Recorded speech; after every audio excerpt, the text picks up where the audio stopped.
Hello everyone, कैसे हैं आप सब। एग्ज़ाम ट्रिक्स में आपका स्वागत है। मेरा नाम महेश सोनी है और मैं आपको पढ़ा रहा हूँ रीजनिंग। रीजनिंग में आज हम पढ़ने वाले हैं सिलोगिज्म। ठीक है दोस्त, इसके बारे में हम डिटेल में स्टडी करेंगे। एक्चुअली इसके करने के दो मेथड होते हैं। एक तो मेथड होता है क्रॉस टिक वाला अथवा टिक क्रॉस का, इसको बोलते हैं। तो ये मेथड हम नहीं यूज़ करते क्योंकि जनरली बैंकिंग में, एसएससी में, रेलवे में, बैंकिंग, एसएससी, रेलवे या और भी बहुत सारे एग्ज़ाम्स में जिसके इसके क्वेश्चन आते हैं। और आपको पता है कि इसके पाँच पाँच क्वेश्चन सीधा सीधा आते हैं। ठीक है, पाँच क्वेश्चन, मिनिमम 3 क्वेश्चन आते हैं, नहीं तो पाँच पाँच क्वेश्चन का पूरा केस ही दे देता है आपका। हालांकि एक सेट में नहीं होता, पाँच के पाँचों क्वेश्चन अलग अलग होते हैं, पर एक साथ पाँच पाँच क्वेश्चन दे देता है। तो उसके बारे में डिटेल में स्टडी करेंगे। हम यहाँ पर इसको वेन डायग्राम से पढ़ेंगे क्योंकि वेन डायग्राम एक ऐसी मेथड होती है जहाँ पर इसका एक्यूरेट आंसर आता है। ठीक है, ये जो होता है, ये वाली टिक एंड क्रॉस वाली, इसको कैट मेथड में कैट करते हैं। कैट यानी कॉमन एडमिशन टेस्ट, जो कैट का पेपर होता है उसमें इसको करते हैं। तो उसमें सही हो जाता है क्योंकि उसमें पॉसिबिलिटी नहीं पूछती। पर यहाँ पर बाकी इन चीज़ों एग्ज़ाम्स में इसकी पॉसिबिलिटी पूछी जाती है बहुत सारी बार। कई बार पॉसिबिलिटी के ऑप्शन रहते हैं, कंक्लूजन रहते हैं, इसलिए हम इसको वेन डायग्राम में करते हैं ताकि हमारा एक्यूरेट आंसर आए। ठीक है दोस्त, तो आज हम इसको इस तरीके से पढ़ने वाले हैं। इस तरीके से पढ़ेंगे दोस्त कि आज के बाद, आज कल ये पढ़ने के बाद, मतलब ये पूरा जो लेक्चर होगा आज का, मान लो 1 2 3 लेक्चर, तो इसको पढ़ने के बाद फिर आपको सेलॉक्स में कोई दिक्कत नहीं होने वाली, कोई कन्फ्यूज़न नहीं होगा। क्योंकि आपको पता है कि पाँच पाँच क्वेश्चन के आते हैं। बैंक में आप देख लो, एसएससी में देख लो, तो पाँच में से आप पाँच करके तो आते हो। तो आपको पहली बात तो टाइम ज़्यादा लग जाता है, एक बात, एक नुकसान ये। और दूसरी चीज़ ये कि पाँच में से आपके कभी दो सही होते हैं, कभी तीन सही होते हैं, और एक से दो क्वेश्चन, तीन क्वेश्चन आप गलत करके आ जाते हो। तो जो आप सही करते हो, नंबर लाते हो, टाइम दे देते हो, और जो पाँच के पाँच नंबर आने चाहिए यहाँ से ये गलत हो जाते हैं। ठीक है, तो आज हम इस तरीके से पढ़ने वाले हैं, पढ़ेंगे कि मैं आपको एक लेक्चर में ख़त्म कर दूं, पर यह है कि आपके लिए थोड़ा सा लेंदी हो जाएगा, इसलिए मैं इसको डिवाइड कर दूंगा 2 3 लेक्चर में। और आपको एकदम पूरा बेसिक से बैकग्राउंड पढ़ाऊंगा, एकदम जीरो से, फिर आपको कोई दिक्कत नहीं होगी। ठीक है, तो आप धैर्य बना के रखना।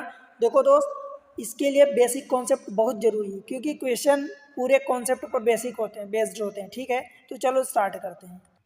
देखो, अगर मैं सिलोक्स की बात करूँ, सिलोगिज्म, ठीक है, इसको हिंदी में बोलते हैं युक्ति वाक्य अथवा युक्ति वाक्य अथवा वाक्य, वाक्य।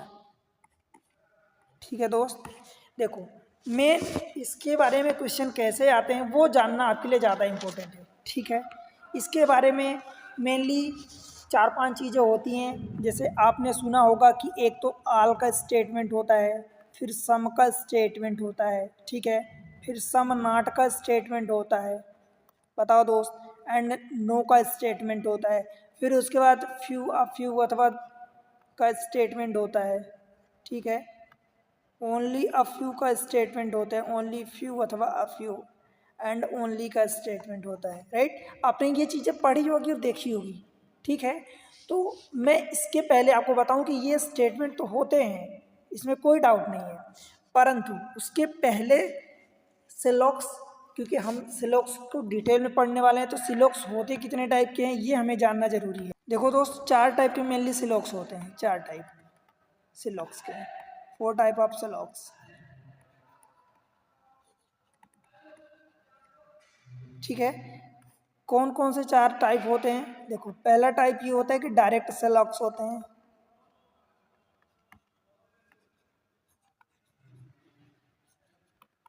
डायरेक्ट सिलॉक्स होते हैं। फिर दूसरा होता है रिवर्स सिलॉक्स भी होते हैं।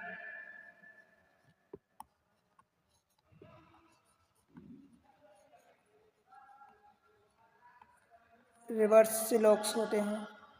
तीसरा कोडेड सिलॉक्स होता है।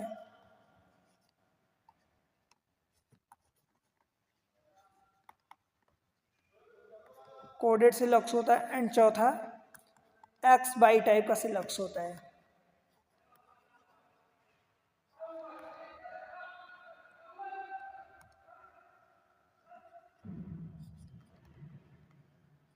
बताओ भाई, कोई दिक्कत यहाँ तक? ये 4 टाइप के सिलॉक्स होते हैं। अब मैं अगर आपको बताऊं कि देखो मैं कुछ चीज़ें आपके लिए डायरेक्ट लाया हूँ, तो जैसे कि आल होता है, आपको मैं बताया कि पहला होता है आल, ठीक है। तो आल में एक, तो ये मेन स्टैंडर्ड शब्द होता है आल। आल के अलावा भी कुछ ऐसे वर्ड होते हैं, कुछ ऐसे शब्द होते हैं जिनकी गिनती हम आल में करते हैं। वो कौन कौन से शब्द होते हैं भाई? तो अगर आल की जगह आपको ईच दे दे, ठीक है, एवरी दे दे, ईच दे दे, एवरी दे दे, राइट। इसके अलावा अगर ओनली बोलता है, ओनली, ठीक है, तो ओनली भी आल का हिस्सा होता है, ठीक है दोस्त। ओनली के अलावा फिर और क्या बोल दे, इसको एनी बोल दे। तो आप समझ रहे हो कि आल का मतलब ईच, एवरी, ओनली, एनी अथवा 100%। देखो 100% मतलब 100%, क्योंकि जीरो से अगर मैं इसको जीरो से 99.99 तक लिखूं, परसेंट तक लिख दूं, 0% से 99.99% तक, तब ये आल नहीं होगा, ये आल नहीं होगा, ये ऑलमोस्ट हो जाएगा, ऑलमोस्ट हम कह देंगे, परंतु आल नहीं कहेंगे। आल का मतलब कि 100%, 100 में से तनिक भी कम ना हो, ठीक है। तो ये पहला होता है। फिर दूसरा जो सम होता है दोस्त, सम, दूसरा सम का केस होता है। इसलिए मैं यहाँ क्लियरली आपको बता दिया हूँ कि 0 से लेकर 99.99% तक की बात करेगा तो वो आल नहीं होगा। आल का मतलब आल, जिसको आप एवरी, ईच, ओनली, एनी अथवा 100% बोलते हो, ठीक है। फिर सम होता है जो, अब देखो सम में कौन कौन सी चीज़ें आती हैं।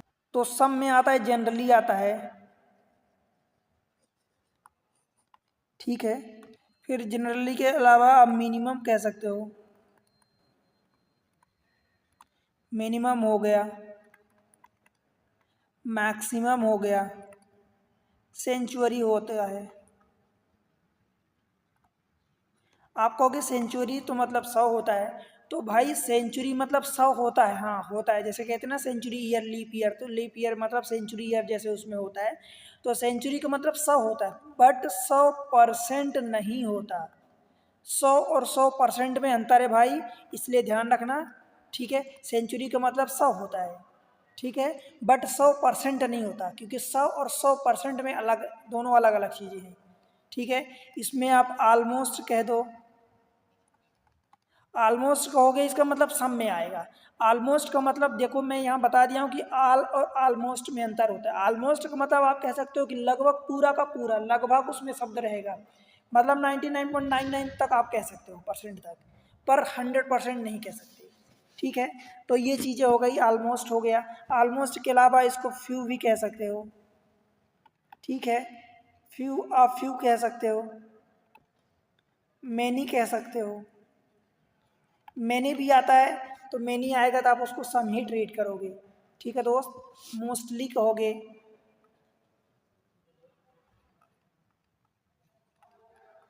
फिर 0% से लेके 99.99% तक कुछ भी कह दे तो वो सबको आप सम में ट्रीट करोगे।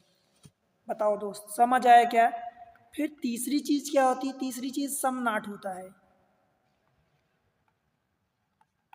सम नाट। तीसरा वाला यही होता है जो हम 4 चीज़ें मेनली पढ़ते हैं। तो सम नाट का मतलब है, देखो इसमें सेल्डम हो जाता है। सेल्डम आप नेगेटिव वर्ड इंग्लिश में आप पढ़े होगे, सेल्डम हो जाता है हार्डली, स्कैर्सली, हार्डली, स्कैर्सली, ठीक है। इसका मतलब क्या होता है कि शायद ही, निगेटिव या शायद ही, मतलब इसके शायद ही मीन्स इसके होने के चांसेस बहुत कम होते हैं, राइट। तो सम नाट इसीलिए बोलते हैं। फिर दोस्त चौथा क्या होता है? तो चौथा होता है नो, आप जानते हो। तो नो, नो में चाहे नो बोल दे या नन बोल दे एक ही बात है, या इसको नेवर भी बोलता है, ठीक है। नेवर, नेवर के मतलब उसके अलावा और क्या बोल दे, नो वन बोल दे अथवा आल नॉट बोल दे, ठीक है, अथवा 0% बोल दे। 0% का मतलब क्या होता है?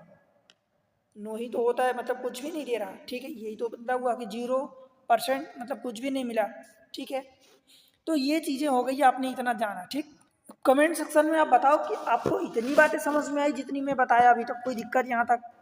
ठीक है दोस्त, आपको मैं बता रहा हूँ गारंटेड कि फिर कभी कोई दिक्कत नहीं होने वाली सेलॉक्स में, बस आप इसको अच्छे से पढ़ो। ठीक है, अब देखो भाई, फिर इसके अलावा कुछ चीज़ें सर्टेन होती, कुछ चीज़ें अनसर्टेन होती है। अगर मैं कहूँ कि 4 टाइप बोलूँ, आल, सम, सम नॉट एंड नो, तो भाई इसमें सर्टेन कौन सी चीज़ है और अनसर्टेन कौन सी चीज़ है? तो सर्टेन का मतलब कि इंग्लिश में देखो, सर्टेन का मतलब हिंदी में निश्चित होता है, और अनसर्टेन का मतलब अनिश्चित। तो निश्चित कौन सी चीज़ें होती हैं? निश्चित वो चीज़ें होती जिसका केवल एक और एक रिजल्ट होता है। मान लो मैं कहूँ आपको कि आप मार्केट जा रहे हो, ठीक है, अगर आप मार्केट जा रहे हो डेफिनेटली तो एक ही रिजल्ट होगा ना, तो वो क्या होगा, वो निश्चित है कि आप मार्केट जा रहे हो। या आप कहते हो कि मार्केट नहीं जा रहे हो तो भी निश्चित है कि आप मार्केट नहीं जा रहे हो, तो यहाँ पर रिजल्ट निश्चित है, अगर जा रहे हो तो भी निश्चित है, नहीं जा रहे तो भी निश्चित है। बट अगर आप ये कहते हो कि मैं मार्केट जा सकता हूँ, तो वो क्या हो जाएगा, निश्चित नहीं है ना, जा भी सकते हो नहीं भी जा सकते, यानी आपके वहाँ पर एक से ज़्यादा रिजल्ट संभव है। ठीक है दोस्त, तो आप अगर इन 4 में से मैं पूछूं कि इसमें सर्टेन कौन सा है, निश्चित कौन सा है, अनिश्चित कौन सा है, तो भाई इसको बताओ, ये क्या है, ये क्या है, ये क्या है, और ये वाला क्या है? आल। आल का मतलब क्या होता है? देखो, आप सोचना इनके बारे में, कमेंट सेक्शन में आप बताओ कि कौन सा सर्टेन होता है, कौन सा अनसर्टेन। देखो ये वो होता है अनसर्टेन। ठीक है, क्या होता है दोस्त? अनसर्टेन। अगर मैं सर्टेन की बात करूं तो सर्टेन में केवल नो होता है। कैसे होता है देखो मैं बताता हूं, पहले आप जान लो। नो सर्टेन में होता है और ये 3 चीजें अनसर्टेन में होती हैं।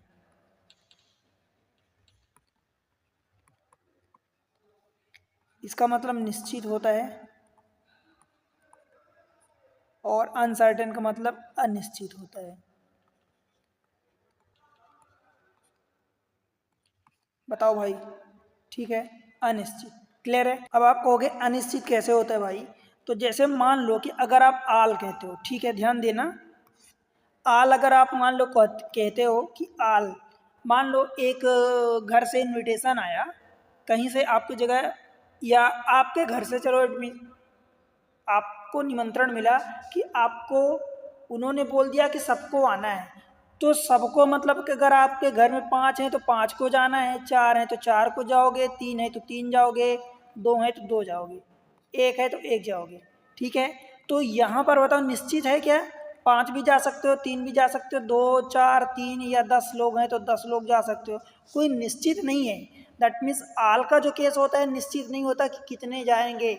आल मतलब जितने सब जाएंगे, बट सब में निश्चित नहीं है कि 5 जाएंगे, 25 जाएंगे, कि 2 जाएंगे, कि 1 जाएंगे, कि 9 जाएंगे, कितने जाएंगे, निश्चित नहीं है। ठीक है, एज द सेम वे सम। अब सम मतलब कुछ जा रहे हैं। मान लो आपके घर में सपोज लेट से कि 10 लोग हैं, आपके घर में 10 लोग हैं, तो कुछ जा रहे हैं, कुछ मतलब एक जाए, एक भी जा सकते हैं, हो सकता है कि 9 चले जाएं, हो सकता है 8 चले जाएं। तो ये आल में आल ना जाए, जीरो ना जाए, उसके बीच में मतलब कि 100%, जीरो के अलावा बाकी सारी चीज़ें होती हैं। मतलब आप कह दो कि 0.00001% से लेके 99.99% तक ये सारी चीज़ें सब में आ जाती है। ठीक है, सिमिलर वे में अगर सम नाट की बात करूं, तो मान लो कि निमंत्रण आया तो कहते हैं कि सम नाट, यानी कुछ नहीं जा रहे, तो भाई कुछ नहीं में, जैसे कुछ में बहुत सारे रिजल्ट संभव थे, ऐसे कुछ नहीं में मान लो कि 10 लोग हैं, तो 10 लोग में हो सकता है कि 9 लोग जा रहे हो, 1 लोग ना जा रहे हो, या 2 लोग ना जा रहे हो, 8 लोग जा रहे हो, या 3 लोग ना जा रहे हो, बाकी लोग जा रहे हो, 4 लोग ना जाएं, बाकी लोग चले जाएं। तो इसमें भी बहुत सारे रिजल्ट संभव है। बट अगर कह दिया जाए कि नो, नो मतलब एक भी नहीं जाएंगे, मतलब चाहे आपके घर में 50 हो, 25 हो, 10 हो, 1000 हो, नो मतलब एक भी नहीं जाएंगे, तो नो का मतलब क्या हुआ कि जीरो। ठीक है, तो ये फिक्स हो गया ना कि नहीं जाएंगे मतलब कोई नहीं जाएंगे। ठीक है दोस्त, समझ आया? सर्टेन का मतलब कि क्या होता है बताओ दोस्त? सर्टेन का मतलब कि 1 एंड ओनली रिजल्ट। देखो इसमें केवल एक ही रिजल्ट संभव है और वो है कि कोई नहीं जाएंगे, मतलब जीरो रिजल्ट संभव है, ठीक है। सर्टेन का मतलब, और अनसर्टेन का मतलब क्या हो जाता है? अनसर्टेन का मतलब होता है कि मोर देन वन रिजल्ट।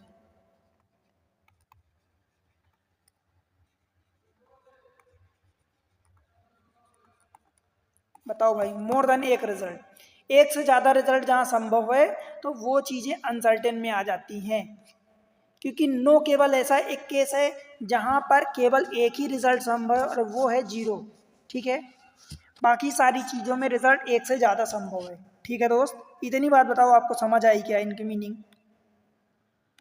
अब देखो इसके अलावा अगर मैं बात करूं तो जैसे सिलोक्स में हमने पढ़ा कि ये आल सम, तो ये जो दोनों होते हैं ये पॉजिटिव सिलॉक्स होते हैं,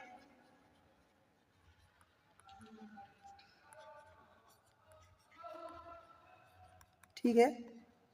पॉजिटिव सिलोगिज्म होते हैं। एंड नो जो होता है अथवा सम नॉट होता है, ये क्या होता है? नेगेटिव सिलॉक्स होते हैं, नेगेटिव सिलोगिज्म होते हैं। बताओ भाई, इतनी बात क्लियर है आपको? ठीक है, ये दोनों पॉजिटिव होते हैं और ये दोनों नेगेटिव होते हैं। क्या ये चीज़ समझने में आपको कोई दिक्कत है? आई थिंक कि नहीं होनी चाहिए इसमें दिक्कत, ठीक है।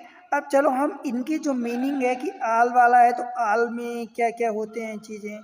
अब ये चीज़ें जो मैं आपको अभी बताई, जो देखो मैं ये चीज़ें यहाँ पर आपको लिख दिया हूँ कि भाई आप देखो कि आल में क्या क्या होता है, सम में क्या क्या होता है, सम नॉट में क्या क्या होता है, एंड नो में क्या क्या होता है, ठीक है। ये चीज़ें आप देख सकते हो। तो भाई ये शब्द जो हैं इनकी मीनिंग आप ज़रूर ध्यान रखना, ठीक है। अब आगे बढ़ते हैं, देखो क्या क्या होता है। हमने जो पढ़ा आल, ठीक है दोस्त, आल जो पढ़ा तो सबसे पहले तो आल की मीनिंग जानते हैं कि आल में क्या क्या होता है, ठीक है। मैं अगर लिखूं कि आल ए आर बी, अगर मैं ऐसा लिख दूं आल ए आर बी, भाई इसकी मीनिंग आपको क्लियर होनी चाहिए। आल ए आर बी इसका मतलब क्या होता है कि सभी ए बी के अंदर हैं। इसका मतलब देखो एक तो ये रिजल्ट होता है कि सभी ए बी के अंदर हैं, बट इसका मतलब ये नहीं होता है, ठीक है। ये आपको क्लियर होना चाहिए कि ये सभी ए बी के अंदर हैं, बट ये इसका मतलब नहीं है आल ए आर बी नहीं। इसका मतलब ये होता है कि सभी ए बी का हिस्सा है, ठीक है। अब मुझे ये बताओ दोस्त, क्या मैं इस चीज़ को आल ए आर बी को क्या मैं आल बी आर ए लिख सकता हूँ? क्योंकि इसके कहने का मतलब ये वाला नहीं हुआ, इसके कहने का मतलब ये हुआ सेकंड वाला कि सभी ए बी का हिस्सा है। इट डिडेंट मीन कि आल बी आर ए, इसका मतलब ये नहीं है कि सभी बी ए का हिस्सा है, नहीं, सभी ए बी का हिस्सा है, ठीक है। अगर मैं इस चीज़ का फिगर बनाऊं तो देखो भाई, सभी ए जो है, मान लो कि ये सभी ए, तो ये अंदर वाला ए हो गया, बाहर वाला बी हो गया, ठीक है। तो सभी ए बी का हिस्सा है, ठीक है। या तो ये हो सकता है या ऐसा हो सकता है कि ए और बी दोनों ओवरलैप कर जाएं, ठीक है। आप समझ रहे हो कैसे? जैसे कि इसमें ये वाला ए है तो आल ए आर बी और ये बाहर वाला बी है, करेक्ट। पर इसका केस ये भी तो संभव है, जैसे इसमें ये कि आल ए बी का हिस्सा है तो सभी ए जो है बी के अंदर है, पर इसका मतलब ये नहीं हुआ कि अगर बी के बाहर ए हो जाए, ठीक है। बी ए का हिस्सा नहीं है, सभी ए बी का हिस्सा है, आल ए आर बी, ठीक है। और एक इसका ये तो कौन सा हुआ, ये स्टैंडर्ड डायग्राम हुआ, पहला वाला ये स्टैंडर्ड डायग्राम हुआ। इसका पॉसिबल यानी और संभव डायग्राम कौन सा हो सकता है भाई? पॉसिबल डायग्राम ये हो सकता है कि सभी ए अथवा बी, ए और बी बराबर, मतलब ए और बी एक के ऊपर एक ऊपर ओवरलैप कर जाए, और जब ओवरलैप कर जाएगा इसका मतलब कि ए और बी बराबर हो जाएंगे, ठीक है दोस्त। बताओ क्लियर है इतनी चीज़? और आपको पता है कि आल वाला जो केस होता है अनसर्टेन होता है, ठीक है, इतनी बात बताओ क्लियर है कि नहीं। आल में क्या होता है कि ये तो स्टैंडर्ड डायग्राम हुआ। हम एक जनरली जो हम बनाते हैं, कभी ऐसा बनाते हैं कि मान लो कि हमने आल ए आर बी, तो हम इसको बना देते हैं रफ काम में, ऐसा बना देते हैं कि आल ए आर बी, मतलब ये इसको ऐसे बना देते हैं कि ये ए है और बी है, मतलब कि ए और बी। अब ये वाली लाइन हम इसको अलग करने की बजाय इसी में बना देते हैं कि ये इतना हमने ए बनाया तो उसी में हमने बी बना दिया, मतलब आल ए आर बी ऐसा बना देते हैं। ठीक है, तो इसी चीज़ को कि मतलब बी के अंदर पूरा ए समाहित है। ठीक है दोस्त, बताओ क्लियर है, बी के अंदर सारा ए समाहित है। ठीक, तो बस यही चीज़ें होती हैं कि बी के अंदर पूरा ए समाहित है, means all A are B अथवा एक के ऊपर दूसरा ओवरलैप हो जाए। ये वाला पॉसिबल केस है और ये वाला स्टैंडर्ड केस, मतलब ये तो होगा ही सही। ठीक है दोस्त, अब चलते हैं दूसरा वाला पढ़ते हैं हम। दूसरा वाला केस क्या है, सम। सम का केस है, और सम भी क्या होता है, अनसर्टेन होता है, निश्चित नहीं होता, अनिश्चित होता है। ठीक है भाई, अब मैं अगर इसी में लिखूं सम ए आर बी, ठीक है, some A are B uncertain आपको पता है, तो इसका डायग्राम कैसे बनेगा कि ए और बी का कुछ हिस्सा कॉमन है, मतलब सम ए आर बी। इसको आप ये भी लिख सकते हो कि सम ए आर बी को सम बी आर ए भी लिख सकते हो। देखो, एक तो इसका ये बनेगा कि ये सम ए आर बी हो गया। ठीक है भाई, इन दोनों में एक तो ये कॉमन हो गया, दूसरा ये बनेगा कि ए जो है बी के अंदर हो गया, अथवा बी ए जो है बी जो है ए के अंदर हो गया, अथवा तीसरा ये कि ये दोनों बराबर हो गए। अब देखो भाई, इसको कैसे समझोगे आप इसको ऐसे समझो। देखो, इसका मतलब ये हुआ कि ये वाला ए है और ये वाला बी है, इसमें ये वाला ए है और ये वाला बी है, इसमें ये बी है और ये ए है, और ये दोनों बराबर हैं ए और बी। तो ये तो इसका स्टैंडर्ड डायग्राम हुआ, और ये वाले सारे पॉसिबल डायग्राम हुए, पॉसिबल हुए। ठीक है, देखो, सम ए आर बी, सम ए मतलब कुछ ए बी है, कुछ ए बी है, तो ये वाला कुछ ए, ये वाला ए का हिस्सा है, ए का हिस्सा है, तो ये वाला हिस्सा ए का कुछ हिस्सा ये वाला बी में है, बताओ बी में है। ठीक है, अब सम ए, तो हो सकता है कि सम ए मतलब ए का इतना वाला हिस्सा पूरा का पूरा बी के अंदर हो जाए। ठीक है, और एक चीज मैं आपको और बता दूं, तो सम ए, देखो सम ए ये सेम चीज होती है, some A are B is equal to some B are A भी होता है। ठीक है, some A are B means some B are A भी होता है। बताओ दोस्त, इतनी बात क्लियर है क्या। तो इसमें ये भी पॉसिबल डायग्राम है, ये भी पॉसिबल डायग्राम है, और ये भी पॉसिबल डायग्राम है। अब ये कैसे होगा कि अब आप अगर ध्यान हो आपको, तो आल में पॉसिबल जो डायग्राम बना था हमने ऐसे ही बनाया था कि ए और बी इक्वल हो सकते हैं, क्योंकि सम ए आर बी हो सकती है कि सम मतलब कि ए का पूरा हिस्सा बी में हो। ठीक है, तो सम आ गया ना, तो ये भी पॉसिबल डायग्राम है। ठीक है दोस्त, याद रहेगा, बस ये चीज़ें याद रखना। अब देखो, तीसरा वाला क्या होता है, समनाट। ठीक है, और समनाट में क्या होता है दोस्त, ये भी अनसर्टेन होता है। ठीक है, अब देखो इसका डायग्राम कैसे बनाएंगे, जैसे कि हो गया मान लो कि some A are not B, देखो सम और नॉट आ गया, तो सम ए आर नॉट बी, इसका डायग्राम कैसे बनेगा, तो देखो ध्यान से देखना भाई, इसका डायग्राम ऐसे बन सकता है कि मान लो आपने ये ए बना दिया और ये बना दिया बी, तो ए और बी तो इसमें कुछ भी कॉमन नहीं है, तो आप फिर क्या बनाओगे, देखो आप इसको ऐसे बनाओगे कि ए का सपोज ये वाला ए है, ठीक, और ये वाला बी है, तो ए वाले का इतना हिस्सा बी में नहीं है, ए का इतना हिस्सा, देखो इसको आप ऐसा नहीं लिख सकते, इट डिडंट मीन कि some B are A, some B are not A, ये नहीं लिख सकते आप, ठीक है। क्लियर है इतनी चीज। Some B are not A equal नहीं होगा, मतलब सम ए का कुछ हिस्सा बी में नहीं है, इसका यही मतलब निकला। Some A are not B means A का कुछ हिस्सा, ए का कौन सा कुछ हिस्सा, ये वाला हिस्सा बी में नहीं है। बाकी हिस्सा, बाकी ये वाला पार्ट हो सकता है, बाकी पार्ट हो सकता है बी का हिस्सा हो, बट इतना वाला पार्ट ए का बी में नहीं है। क्लियर है इतनी चीज, ठीक है दोस्त।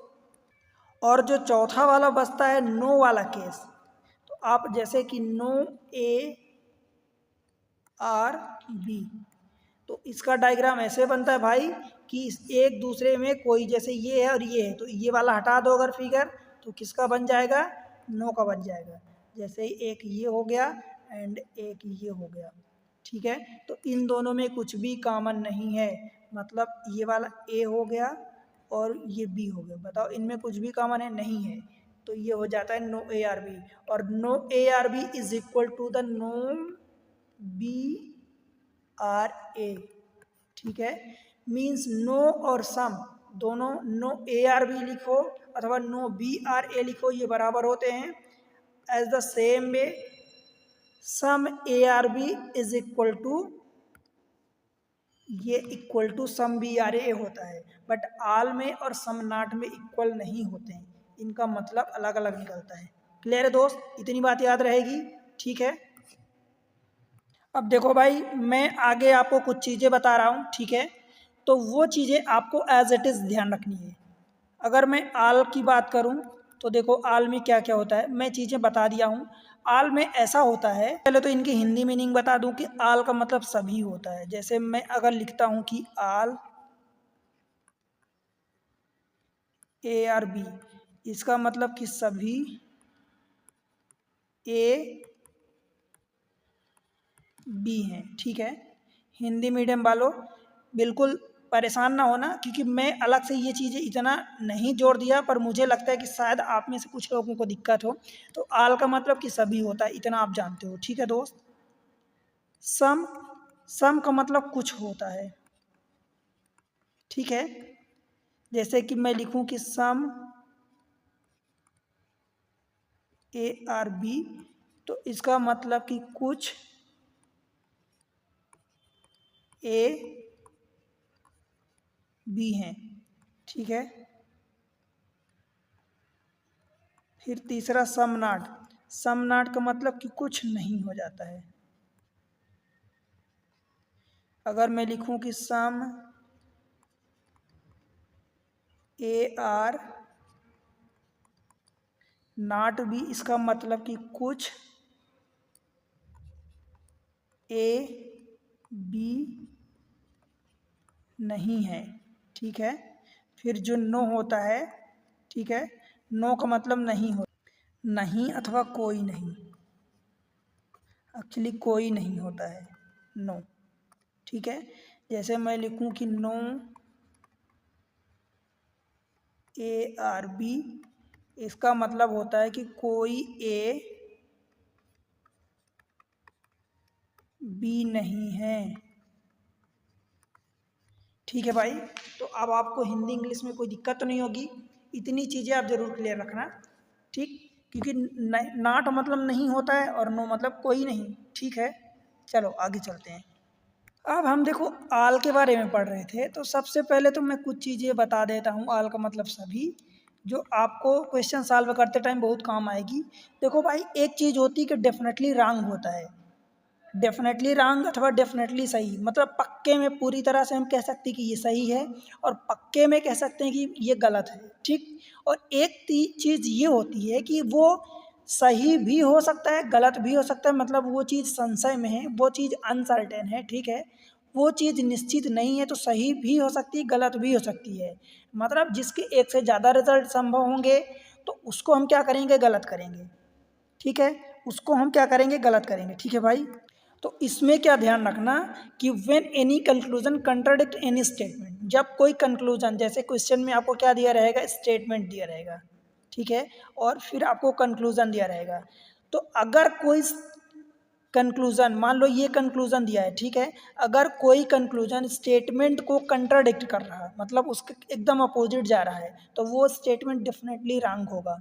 ठीक है, देखो जो स्टेटमेंट दिया होगा, स्टेटमेंट में जो चीज़ें दी हैं वही का वही आपको ऑप्शन में या कंक्लूजन में नहीं पूछेगा, जनरली नहीं पूछते।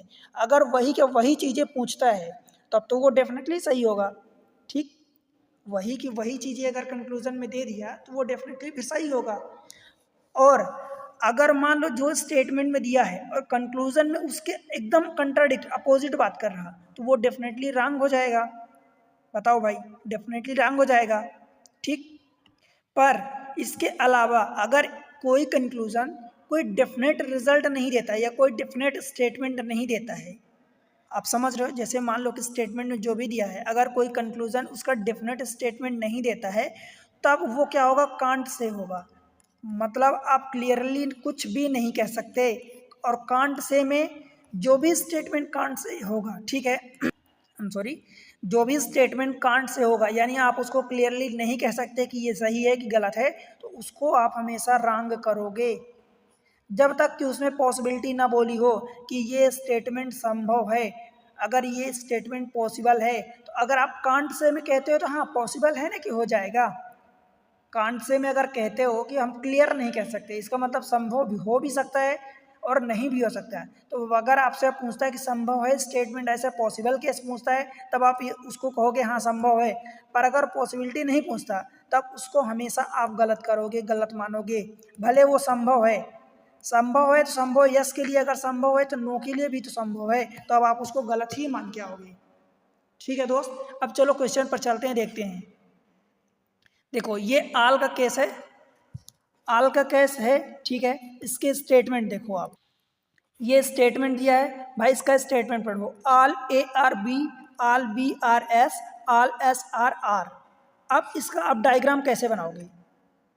ठीक है, देखो मैं आपको एक तरीका तो ये बता दिया हूँ कि आल का मतलब एक तो उसके अंदर पूरा का पूरा है, ठीक है, और एक तो वो बराबर है। देखो आल ए आर बी आपको ये दिया है, ठीक है, फिर आल बी आर एस, फिर आल एस आर आर, एक तो ये बना सकते हो। फिर एक तो ये स्टेटमेंट संभव है कि तीनों वाला कोइंसाइड कर जाए। अब देखो मैं इसको लिखता हूँ कैसे, देखो आल ए आर बी, ये वाला ए हो गया और ये वाला बी हो गया, आल ए आर बी हो गया, आल बी आर एस हो गया। बताओ भाई क्लियर है? अब इसके बाहर एक और आप सर्कल बना दो तो वो क्या हो जाएगा, आल एस आर आर हो जाएगा। तो मैं क्या कर रहा हूँ, देखो आल एस आर आर, ठीक है, ये वाला आर हो गया, ये आर हो गया, क्लियर है, ये आर हो गया। तो आल ए आर बी, देखो सारा का सारा ए जो है बी में है, ठीक है, और सारा का सारा बी एस में है, आल बी आर एस हो गया, और आल एस आर आर, सारा का सारा एस जो है आर में हो गया, सभी का सभी एस जो है आर में हो गया।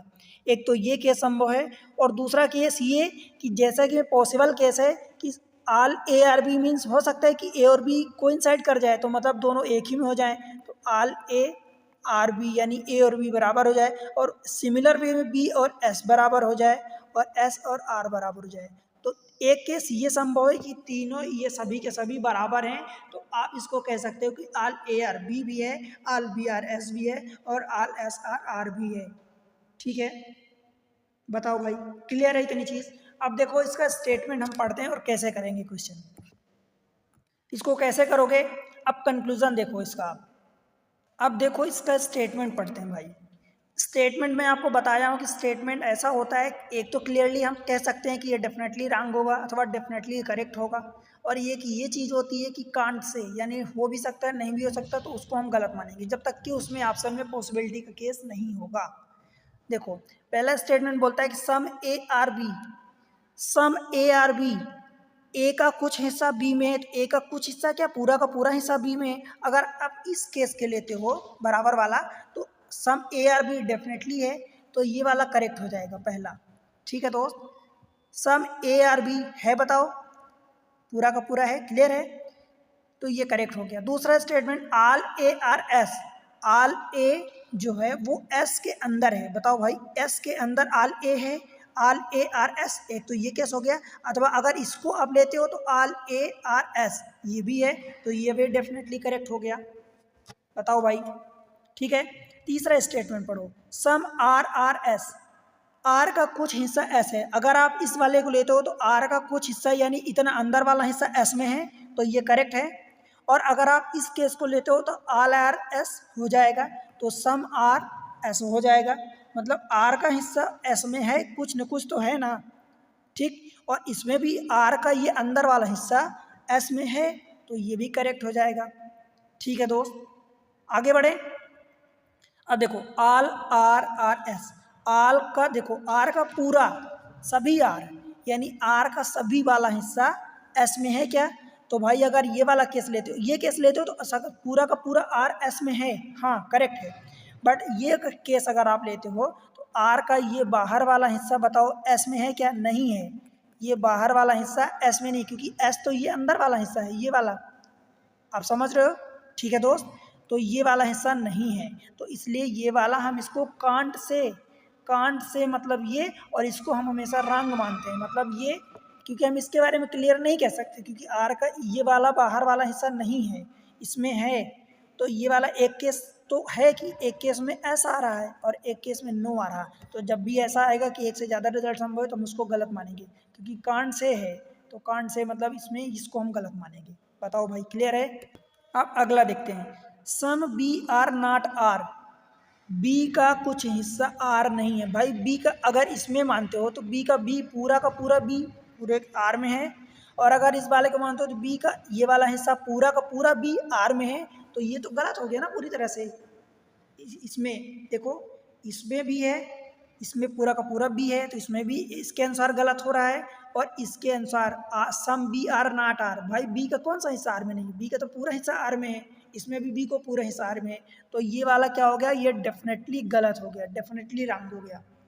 देखो गलत चौथा स्टेटमेंट भी है, चौथा स्टेटमेंट भी हम गलत ही करेंगे, पर अगर इसी में, क्योंकि इसको कांट से हम क्लियर नहीं कर सकते, गलत है, बट ये कांट से गलत है, क्योंकि अगर इसी में आर एस आर पॉसिबिलिटी, अगर यहाँ पॉसिबल केस अथवा कैन भी पॉसिबल अथवा पॉसिबल लिखा होता तब ये स्टेटमेंट्स को हम करेक्ट करते, पर क्योंकि उसने पॉसिबल नहीं पूछा है, तो जब भी हम किसी भी स्टेटमेंट में कंक्लूजन में 100% श्योर नहीं होंगे तब तक उसको हम गलत ही मान के चलेंगे, क्योंकि ये एक से ज़्यादा रिजल्ट संभव है भी नहीं भी है, तो हम इसको गलत मानेंगे, ठीक। अब इसको देखो छठवां, नो बी आर आर, कोई भी बी आर नहीं है क्या, भाई बी का पूरा हिस्सा आर में है, इसमें भी बी का पूरा हिस्सा आर में है, तो ये भी डेफिनेटली गलत हो जाएगा, इसके अनुसार भी गलत हो रहा है, इसके अनुसार भी गलत हो रहा है, क्योंकि यहाँ नो बोला है, जबकि पूरा का पूरा बी जो है आर में इंक्लूडेड है, इसमें भी पूरा बी आर में शामिल है, ठीक है, तो ये डेफिनेटली रॉन्ग हो गया। नो आर एस, भाई सेम चीज, आर बाहर है, तो कोई भी आर एस में नहीं है क्या, भाई आर का अंदर वाला हिस्सा तो है ना, इसमें भी आर का पूरा हिस्सा एस में है, इस वाले में तो आर का पूरा हिस्सा एस में है, इसमें आर का अंदर वाला हिस्सा एस में तो है, तो ये भी डेफिनेटली रॉन्ग हो गया, ठीक है। अगला पढ़ते हैं, some R not S, R का कुछ हिस्सा एस में नहीं है, तो सही बात है भाई, देखो आर का ये बाहर वाला हिस्सा एस में कहाँ है, तो इसके अनुसार तो यस हो गया, बट इसके अनुसार अगर देखोगे तो आर का सम आर नॉट एस, इसके अनुसार गलत हो जाएगा, इसके अनुसार गलत, तो एक जगह सही एक जगह गलत, तो इसको हम गलत ही मानेंगे, तो ये वाला गलत, बट ये कांट से वाला गलत है, कांट से, इसमें क्योंकि एस भी संभव है नो भी संभव है, तब हम इसको हम गलत मानेंगे। मतलब देखो आप चौथा और आठवां statement, fourth and eighth statement जो हैं ये दोनों गलत क्यों हुए, क्योंकि अगर इसमें पॉसिबिलिटी बोल देता तो ये तभी सही हो जाते हैं, और क्योंकि इसमें पॉसिबल भी है और नहीं भी पॉसिबल है, तो हम ऐसे स्टेटमेंट को गलत मानते हैं, ठीक। इसमें प्लस भी संभव मतलब हमारे फेवर में हो भी सकता है नहीं भी हो सकता, तो हम इसको गलत मान रहे हैं, ठीक है। पर अगर इन दोनों स्टेटमेंट में अगर पॉसिबल केस लगाया तो कैन बी पॉसिबल अथवा पॉसिबल है, संभव है, संभावित है, पॉसिबिलिटी है, तब ये इस स्टेटमेंट को इन दोनों को हम करेक्ट मानते हैं। आई होप कि आपको समझ आया, ठीक है दोस्त, तो ये दोनों चीज़ें पॉसिबल हैं, ठीक। ये चीज़ें अगर समझ में आई तो वीडियो को लाइक कर दो, चैनल को सब्सक्राइब कर लो दोस्त। अभी चाहे नए हैं पुराने हैं, और अब एक प्यारा सा कमेंट्स मेंशन करें और बताएं कि आपको समझ आया, कितना समझ आया, ठीक है। और अपने दोस्तों के साथ शेयर कर दें, ठीक है दोस्त। आगे बढ़ें, चलो अब हम क्या पढ़ेंगे, अब हम सम का केस पढ़ते हैं। देखो सम, सेकेंड वाला अब हम पढ़ रहे हैं सम। और सम का मतलब क्या होता है, कुछ, ठीक है भाई। मान लो कि मैं आपको समझाऊं कि सम ए आर बी और सम बी आर सी, तो इसका मतलब क्या हुआ दोस्त, देखो इसका मतलब ये हुआ कि ए का कुछ सम ए, अगर मैं ये बनाऊं सम ए आर बी, ठीक है, एडजस्ट करना figure, some A are B यही बोला है। और सम बी आर सी, तो बी का कुछ हिस्सा सी है, तो सम बी आर सी। भाई ए और सी में कुछ भी कॉमन दिख रहा है क्या, कुछ भी स्टेटमेंट बोला है क्या कि ए और सी में कुछ भी ऐसा हो, ठीक है। तो इसका नियम आप लिखना, देखो क्या लिखोगे नियम में कि अगर दो चीज़ें ए और सी, जैसे यहाँ पर if two things are not given any relation, यानी दो चीज़ों में जब भी कोई रिलेशनशिप या कोई संबंध ना दिया हो, जैसे यहाँ इस एग्जाम्पल के केस में ए एंड सी, ए और सी में कुछ भी, एग्जाम्पल के केस में कुछ भी रिलेशन आप दिया है, बताओ, कुछ भी नहीं दिया है। इफ क्या लिखोगे, if two things are not given any relation then we can not draw any certain relation, तब आप कोई सर्टेन रिलेशन ए और सी में उन दोनों में नहीं ड्रा कर पाओगे। और इन केस में वेदर इट इज़ पॉजिटिव अथवा निगेटिव, संभव दोनों है, क्योंकि ए और सी में हो भी सकता है, नहीं भी हो सकता है। ए और सी में बताओ कुछ कॉमन दिख रहा है क्या, नहीं, अभी नहीं दिख रहा। पर अगर आप इसको ऐसा बना दोगे, ये सी यहाँ बना दोगे, तो सी और बी में सम बी आर सी हो गया, और बी के साथ साथ ए में भी हो गया, ठीक है। आप समझ रहे हैं। तो जब तक कि आपको कुछ भी कॉमन रिलेशन ना दिया हो, क्या लिखोगे, if two things, if two things are not given any relation then we cannot अथवा can't draw any certain relation,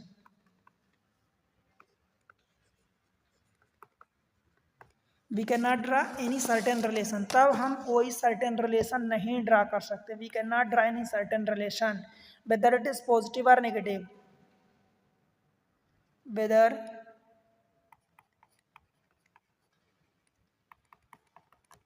it is positive और निगेटिव, ठीक है। तब हम इस केस में क्या बोलेंगे कि हम कांट से, यानी हम कांट से बोलेंगे कि हम कुछ भी नहीं से कह सकते। जैसे ए और सी में रिलेशन है कि नहीं है, तो आप कह सकते हो भी सकता है, या आप ये कह सकते हो कि नहीं भी है, कुछ भी क्लियर नहीं है। तो ऐसे केस में आप क्या कहोगे, कांट से। और कांट से को जब तक पॉसिबिलिटी का केस नहीं पूछा जाए तब तक उसको आप गलत मानोगे, ठीक है। अगर आप कोई मान लो इस कंक्लूजन में कहता है कि ए और सी, सम ए आर सी, कंक्लूजन में मान लो कहता है कि सम ए आर सी अथवा सम सी आर ए, ठीक है, तो इसको भी आप गलत मानोगे। और अगर ये बोलता है कि नो ए आर सी, तो इसको भी आप गलत मानोगे, क्योंकि दोनों आप गलत मानोगे, क्योंकि दोनों केस संभव है पर क्लियर कुछ भी नहीं है। और अगर दोनों केस में पॉसिबिलिटी लगा दे तो दोनों संभव हो जाएंगे, तब दोनों को आप सही मानोगे, ठीक है। तो आपने ये नियम देख लिया। अब चलो क्वेश्चन करते हैं इसका, सम का। ये देखो सम का केस है, और इसमें हम क्या करेंगे, इसके क्वेश्चन करेंगे, ठीक है भाई, समझ आ रहा। देखो दोस्त, मैं इतनी मेहनत करके पढ़ा रहा हूँ आपको बहुत सारी चीज़ें, आप चाहे इसके पहले पढ़ चुके हैं या नहीं पढ़ चुके, आज के बाद आपका कोई डाउट नहीं बचेगा, सारी चीज़ें मैं क्लियर करवा दूंगा, ठीक है। अब सम का केस हम पढ़ते हैं। देखो स्टेटमेंट में दिया है some Z are Y some Y are X, मतलब जेड का बाई से रिश्ता दिया, बाई का एक्स से रिश्ता दिया, जेड का एक्स से कुछ भी नहीं दिया, ठीक है। जेड का एक्स से कुछ भी नहीं दिया, तो इसके बारे में अगर कुछ भी रिश्ता बोलता है जेड का एक्स से, तो उसके बारे में आप कुछ भी सर्टेन निश्चित नहीं तौर पर नहीं कह सकोगे कि ये संभव है या ये संभव नहीं है, ठीक है। तो इसको फिगर में कैसे बनाएंगे, तो सबसे पहले तो इसका हम फिगर ड्रा कर लेते हैं, ठीक है। देखो फिगर में क्या बोला है कि सम जेड आर बाई, देखो भाई सम जेड आर बाई, तो हमने ये जेड और वाई बना लिया, और सम बाई आर एक्स, तो हमने ये बना लिया कि सम बाई आर एक्स। चलो छोटा बना लो, आपको लगता है तो ज़्यादा बड़ा हो गया, तो इसको छोटा बना लेते हैं। ठीक है, एक तो ये केस हो गया। फिर दूसरा केस और क्या हो सकता है कि ये हो सकता है कि तीनों के तीनों बराबर हैं। ठीक है दोस्त, अब देखो कैसे करेंगे। देखो क्या बोल रहा है पहले स्टेटमेंट में कि भाई सम जेड आर बाई, इसको मैं जेड मान लिया और इसको बाई मान लिया, तो सम जेड आर बाई ये वाला पार्ट कॉमन है। ठीक है दोस्त, और सम बाई आर एक्स, सॉरी ये एक्स है, राइट, तो सम बाई आर एक्स, तो बाई का एक्स में ये भी पार्ट आप समझ सकते हो कि कॉमन है, परंतु जेड का एक्स से कुछ भी नहीं दिया है, क्लियरली कुछ भी नहीं दिया। अब कंक्लूजन में चलते हैं। देखो एक तो ये केस हुआ, अगर आप इसको मानते हो कि सम जेड आर बाई, यानी जेड का जेड बराबर अगर आप बाई करते हो, तो हो सकता है कि सम में कुछ जेड और बाई एक दूसरे के अंदर हों, और सेम चीज़ें बाई और एक्स में हो, तो हो सकता है कि तीनों एक दूसरे के अंदर समाहित हो, मतलब ये ओवरलैप कर रहे हो। एक तो ये केस संभव है। अब चलो देखते हैं, पर फिर भी हमें जेड और एक्स में कुछ भी नहीं दिया है, तो ऐसे केस में मैं आपको अभी यही चीज़ें लिखवाया हूँ, देखो पीछे, कि if two things are not given any relation then we cannot draw any certain relation। हम कुछ भी सर्टेन निश्चित तौर पर कुछ भी नहीं कह सकते, और जहाँ नहीं कह पाएंगे वहाँ कांट से कहेंगे। ठीक है, कांट ड्रा, कोई रिलेशन नहीं ड्रा कर पाएंगे तो उसको हम पॉजिटिव हो या नेगेटिव, हम दोनों केस में गलत लेंगे। ठीक है, पढ़ते हैं स्टेटमेंट, इसका conclusion. Some Z are Y, भाई सम जेड आर बाई अथवा सम बाई आर जेड, देखो मैं आपको बताया हूँ कि सम और नो का केस जो उल्टा होता है उसको उल्टा आप करके लिख सकते हो। सम ए आर बी को सम बी आर ए भी लिख सकते हो, और नो ए आर बी को नो बी आर ए भी लिख सकते हो। ठीक है, देखो सम जेड आर बाई, तो क्या लिखा है, सम जेड आर बाई, यही कंक्लूजन जो दिया है वही सेम चीज़ लिखा है, तो ये कंक्लूजन संभव है। Yes, some Z are Y अथवा सम बाई आर जेड। ठीक है, तो ये तो सेम चीज़ लिखी है, तो ये भी होगा। सम बाई आर जेड, मैं आपको बताया हूँ कि सम ए आर बी अथवा सम बी आर ए दोनों एक ही होता है, तो सम जेड आर बाई अथवा सम बाई आर जेड ये भी होगा। बताओ भाई, होगा। ठीक है, अब आगे बढ़ते हैं। आल जेड आर बाई, क्या आप कह सकते हो कि पूरा का पूरा जेड बाई में है? देखो जेड का तो इतना ही हिस्सा बाई में है, तो ये वाला स्टेटमेंट यहाँ से गलत हो गया। बट अगर ये वाला केस लोगे तो यहाँ से क्या हो गया, all Z are Y, all Z Y में है, सही बात है, इसमें से गलत हो गया और इसमें से सही हो गया। पर अब आप समझो कि ऐसे ही केस में, मतलब एक में तो संभव है हमारे फेवर में केस है, और एक में अगेंस्ट में, मतलब नेगेटिव है, एक में पॉजिटिव है, तो ऐसे केस में हम इसको कांट से कहेंगे और इसको हमेशा गलत मानेंगे। बताओ भाई, कह नहीं सकते पर फिर भी हम इसको गलत मानेंगे। जब तक उसने संभावना नहीं पूछी तो हम इसको गलत मानेंगे। ठीक है, आप समझ रहे हो। देखो कांट से, क्योंकि दोनों रिजल्ट संभव है, हो भी सकता है नहीं भी हो सकता है, इसलिए हम इसको कांट से कह रहे हैं। हम गलत क्यों मान रहे हैं, क्योंकि हमें क्या करना है, उसको गलत करना है, जानबूझ के गलत करना है। हम तो बस गलत करना जानते हैं, क्योंकि हम गलत इसलिए कर रहे हैं कि हम जितने ज़्यादा ज़्यादा स्टेटमेंट को गलत कर देंगे तो हमारे पास उतना कम बचेगा, हमारा काम उतना ही आसान होता जाएगा, इसलिए हम गलत करते हैं। ठीक है, समझ आया। तो जहाँ दोनों के संभव है, हाँ में भी संभव है ना में भी संभव है, तो हम उसको गलत कर देंगे, ना कर देंगे। ठीक है दोस्त, क्योंकि हम अपना काम आसान करते हैं, छोटा करते हैं। ठीक, तो ये वाला कांट से। ठीक, अब इसको देखो, सम जेड आर एक्स, भाई जेड और एक्स में कुछ भी रिलेशन नहीं दिया है, तो यही चीज़ तो अभी मैं पहले बताया हूँ कि जब भी दो चीज़ों में रिलेशन नहीं दिया है तो उसको आप कांट से लिखोगे, और कांट से को हमेशा गलत ट्रीट करते हैं। तो आप इसको क्या लिखोगे, सम जेड आर एक्स को कांट से, और कांट से गलत। ठीक है, मतलब ये गलत है। एक्चुअली मैं बता रहा हूँ कि गलत में एक तो डेफिनेट गलत होता है, एक कांट से होता है, एक तो संभावना में गलती होती है और एक तो डेफिनेटली गलत होता है।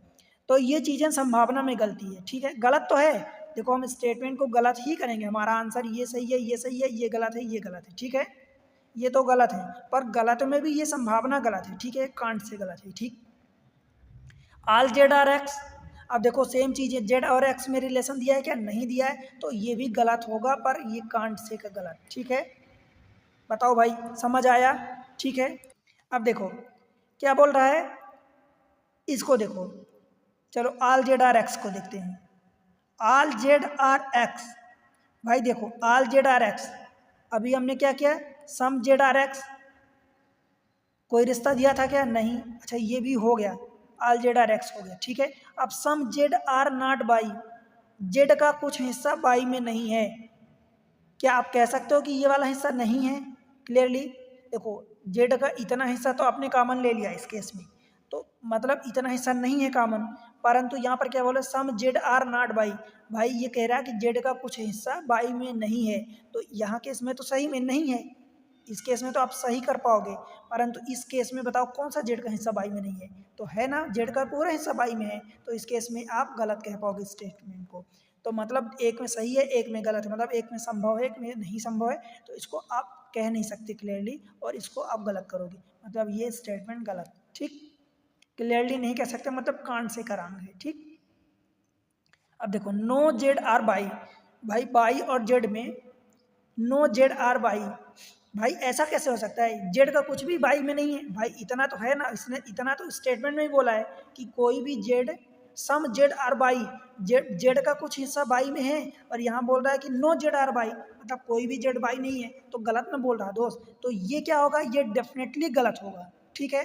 देखो गलत तो ये भी स्टेटमेंट थे, 3, 4, 5 और 6 भी गलत है, परंतु ये एक संभावना में गलती है, अगर इन सभी स्टेटमेंट में पॉसिबिलिटी लगा देता तभी सही हो जाती, हम इसको सही मान लेते, परंतु नो जेड आर बाई ये तो डेफिनेटली गलत है, ठीक। समझ आया दोस्त, ये गलत है। नो एक्स आर जेड, भाई no X are Z, X Z में कुछ भी रिश्ता है क्या, नहीं दिया है, तो नहीं दिया है तो ये संभावना में गलती होगी, हम इसको गलत मानेंगे, स्टेटमेंट हम गलत मानेंगे, परंतु संभावना है कि ये सही हो जाए, ठीक है, तो पॉसिबिलिटी का कर देता तो ये करेक्ट कर देते हैं, ठीक। सम जेड आर नॉट एक्स, भाई इसको भी जेड और एक्स में कुछ भी रिश्ता दिया है क्या, नहीं दिया डायरेक्ट, तो हम इसको भी गलत मानेंगे और एक गलत कांड से होगा। अब दोस्त आप देखो, जेड और एक्स में कहाँ कहाँ रिश्ता दिया, इतना तो आपने क्लियरली निकाल लिया, अब जेड और एक्स में रिश्ता देखो भाई, देखो जेड एक्स का एक तो सम दिया था, जेड एक्स का देखो एक तो सम दिया है, आप सोचो, आल दिया है, देखो सम दिया था, आल दिया था, और जेड एक्स में एक तो नो दिया था, ठीक है, और एक सम नाट दिया था, ये नो दिया था एंड एक सम नाट दिया था। बताओ भाई, चारों चीज़ें दिया है और हम चारों चीज़ों को गलत मान रहे हैं, तो आप ऐसा अंदाज़ा लगाओ, खुद सोचो कि इनमें से कुछ ना कुछ तो आखिर होगा। हाँ दोस्त संभव है, परंतु हमसे पॉसिबिलिटी तो नहीं पूछी है, हमसे तो उसने क्लियर पूछा है कि नहीं है, तो हम तो गलत कर देंगे। अगर हमें तनिक भी जरा सा भी कहीं गलती दिख गई, जैसे हम कहते हैं ना मैथमेटिक्स में, मैथ में कि जब तक आप सारे के सारे फंडे, सारे के सारे स्टेप सही करोगे तभी जाके सही होगा, अदरवाइज तनिक भी अगर कहीं गलती हुई तो उसको गलत, तो आपको तनिक कहीं भी आपको इशारा मिल गया जरा सा कि ये गलती हो सकती, तो आप उसको गलत कर दो बस, ठीक है, क्योंकि मैथमेटिक्स में सही मतलब 100% सही, और गलत मतलब अगर 99.99% भी सही है और एक 0.001% भी गलत है, मतलब गलत, ठीक। तो यही फंडा यहाँ भी है। हाँ अगर आप सही इसी में संभावना पूछा होता तब आप इस संभावना में आप ये कह पाते कि हाँ संभव है, तब आप उसको करेक्ट करते। आई होप कि आपको ये समझ में आया, ठीक है दोस्त। तो अब लेक्चर बड़ा हो जाएगा, तो मैं इसको बाकी चीज़ें अगले लेक्चर में इसको कंटिन्यू करूँगा, ठीक है दोस्त। तो आपको क्या करना है, देखो भाई आपको एग्जाम ट्रिक्स पर ये सारी चीज़ें मिल रही, एक इतनी मेहनत के बाद ये लेक्चर आ रहा है, आप नहीं समझोगे, ठीक है दोस्त, बहुत मेहनत लगती है आपके सामने ये चीज़ें पहुँचाने में। तो आप चैनल पर अपना सपोर्ट बना के रखो, पढ़ाई करो, क्वेश्चन करो, बाकी चीज़ें जो सम नाट है, नो है, फ्यू है, आप फ्यू ओनली वाले केसेस हम अगले लेक्चर में कंटिन्यू करेंगे, ठीक है दोस्त। कि और कॉन्सेप्ट आप जरूर देखना, इसको इतना आप देखो, मतलब एकदम सीख डालो, रट डालो, रटने का इन द सेंस कि मैं एकदम रटने की बात नहीं कर रहा हूँ, इसके जो फंडे हैं वो दिमाग में आपके होने चाहिए, ठीक है। तो मिलते हैं, आपको क्या करना है, वीडियो को लाइक कर दो, ठीक है, चैनल को सब्सक्राइब कर लो, आप पहली बार आए हैं या पुराने व्यूअर्स हैं अभी सब्सक्राइब कर लो दोस्त, और एक प्यारा सा कमेंट्स मेंशन करो और उसमें बताओ कि क्या कैसा लगा, समझ में आया कि नहीं, ठीक है दोस्त। और बस अपने दोस्तों के साथ शेयर कर दो, ठीक है, स्टेटस लगा दो, बस ये सब कर दो, ठीक है। चलो मिलते हैं अगले लेक्चर में, तब तक के लिए बाय बाय।